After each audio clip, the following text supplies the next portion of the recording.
Do you struggle or maybe second guess yourself on what you need to include when you pack for a trip? I have the perfect tool to fix that for you. And it is linked in the description box below if you want to grab it for yourself. It is free and it has completely changed my packing strategy. Hi y'all. If we've never met before, then welcome. My name is Lori and I'm so glad to have you drop in on my channel. If we have met before, then thank you so much for visiting. Welcome back. Today's video is all about my Travel Capsule Wardrobe Planner worksheet. I've created it in a PDF form so that you can print it out if you want to use it on paper, or you can import it into any note-taking app that lets you import PDFs and use it that way. That's how I generally use it. I generally use it on my tablet, import it as a PDF. I'll be using OneNote today to go through my entire planning process with you. I'm taking a trip, leaving next week. I'll be gone for a week, traveling down the Texas Gulf Coast for the United States 4th of July holiday. So the first thing I always do when I start my plan is I note all the different days of my trip on my worksheet. So I'm leaving on Saturday, July 2nd. The last day of my trip is just a travel day. That's all we have planned for the whole day. So I note those things like any special circumstances for the day. So the next step in filling out my worksheet is to note the weather conditions for my destination. So let me pull out my weather app on my phone and check out what that's gonna be. And it looks like I've got a high of 92 degrees and a low of 80-ish almost every single day. So it's gonna be hot. And it looks like it's gonna be bright and sunny every day except for July 8th. That day is calling for clouds. Once I have all the weather details noted in my worksheet, I fill out my day and evening activities, whatever planned activities I have and anything special I need to note.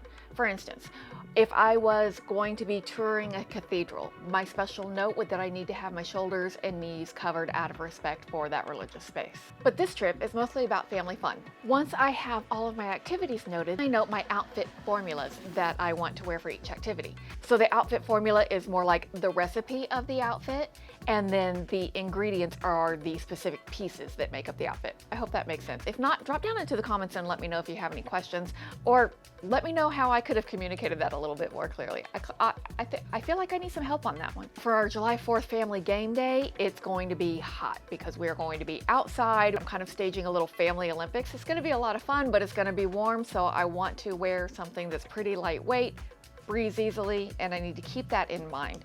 So I'm going to note hot outside, just so that I make certain I pack pieces that will be comfortable in that circumstance. So I think that day I'm just going to go with a cami and a linen button-up over some shorts and sandals. And then for the evening on July 4th, we'll be doing a family cruise out on the boat to watch the local fireworks display to celebrate the 4th of July. And I think for that, I just want a sundress. I don't wear shoes on the boat, so I don't even need to plan any shoes for that outfit. So this is a really casual vacation. Even on those casual vacations, I still like to feel put together, and I don't want to wear shorts every day because honestly, dresses and skirts can be a lot more comfortable in the heat.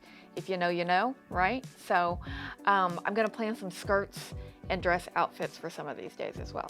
Once I have the activity section of the worksheet filled out, including my outfit formulas, then I go into the packing list section of the worksheet and start making a list of the things that I'll need, the ingredients I need to put together each of these outfits. Now, the way I do that is simply by looking at my outfit formulas and then determining what I need to fulfill those formulas. Here's the thing about building your packing list. I always start with my bottoms. And I suggest you do too, because your bottom pieces of clothing need to be the most neutral. So I'm going to start with the bottoms. After reviewing all my outfit formulas, I know I need a skirt and 3 pairs of shorts, but I don't want to take 3 pairs of shorts. I don't usually like to travel with more than 2 pairs of shorts, even for these really relaxed beach coastal type of vacations. So I'm going to go back and I'm going to change one of my shorts outfits into a skirt outfit. Now the next clothing pieces that I decide to pack are my tops. And I know I need a cami, and I know I need a long sleeve button up that I want to wear over that cami. Then I just need other weather appropriate comfortable tops that will go with the shorts, the skirt, and the skirt that I've already chosen to include in my travel capsule. The next step in my packing list process is to choose the 2 dresses that I want to take with me. So I almost always only travel with 2 dresses, and this trip is not going to be any different, even though I know I want to wear a dress more than 2 times on this trip.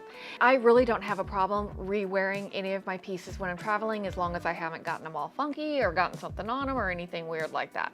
But if something like that were to happen, I do have a washer and dryer on the boat, so I could easily wash my dress and rewear it. If not, I could drop it off at a laundromat or a local dry cleaner, because everywhere I've ever traveled, I've had access to laundry services. If not, I could even wash it in the sink, because I do travel with laundry detergent sheets. So if I needed to wash a dress in the sink, I could totally do that as well.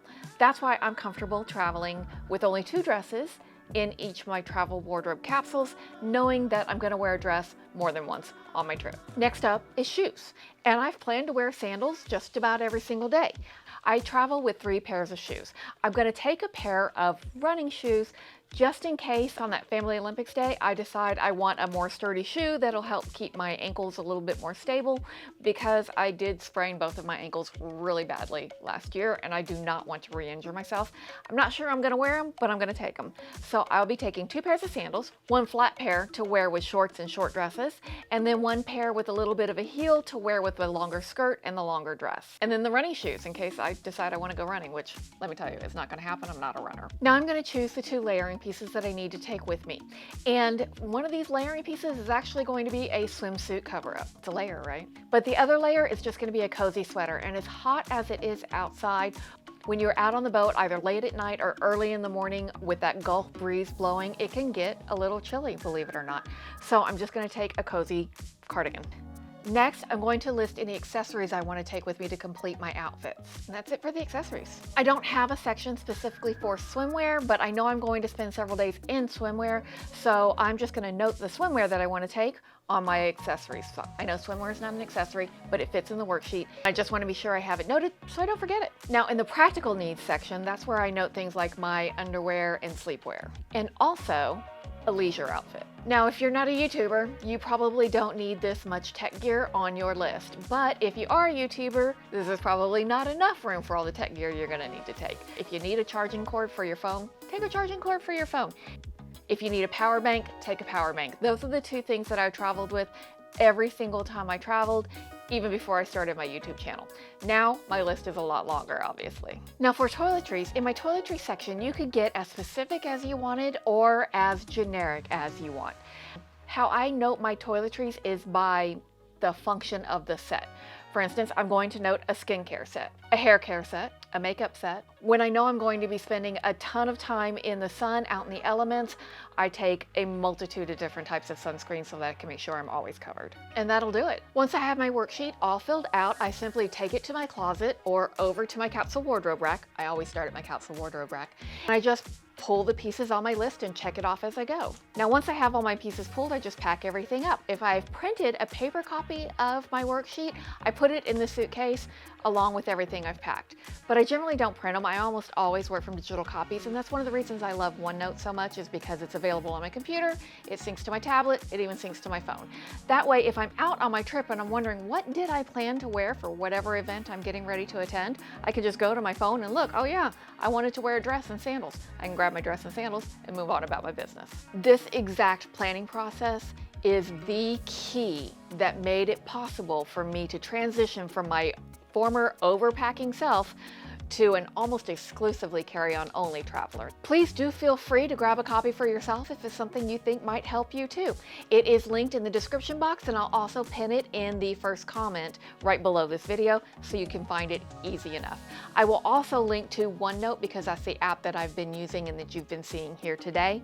But any note-taking app that allows you to import a PDF will work just fine. When you do go to get the worksheet, you will notice that I am collecting email addresses. And let me just explain this to you real quick. I'm only collecting email addresses because this is the very first version and the very first thing that I've ever created a digital thing that can go out into the world.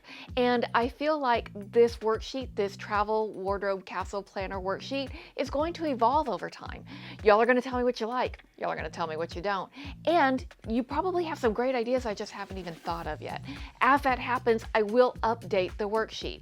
And then as the worksheet is updated, I'll send you a quick email to let you know there have been some updates to the worksheet. If you want to check it out, you can check it out and download them. If not, don't worry about it. You can unsubscribe anytime. But I am not into spam, and I don't plan on sending you spam. I'm simply collecting the email to keep in touch with any updates that I make to the worksheet or anything else that might be coming your way that you might be interested in. Thanks so much for hanging out with me for a few minutes today and going through the exact process that I use to plan every single travel capsule wardrobe that I travel with.